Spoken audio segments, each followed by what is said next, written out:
Katika Kawabe Updates, jeshi la polisi nchini Tanzania limetoa taarifa kwa umma likieleza kuwa limeanza kufuatilia madai yanayosambaa katika mitandao ya kijamii asubuhi ya leo kuhusu kutekwa kwa mwanasiasa Humphrey Polepole baada ya ndugu zake kudai kuwa ametekwa nyumbani kwake.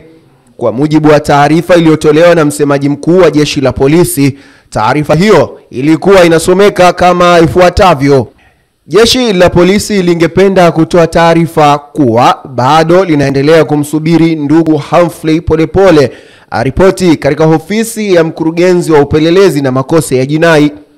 Ndugu Humphrey Polepole alitumiwa barua ya wito kwa mujibu wa sheria za nchi aripoti katika ofisi ya mkurugenzi wa upelelezi wa makosa ya jinai ili atoe maelekezo kuhusiana na tuhuma mbalimbali alizozitoa kupitia mitandao ya kijamii, lakini hadi leo hajatekeleza maelekezo hayo kwa mujibu wa sheria.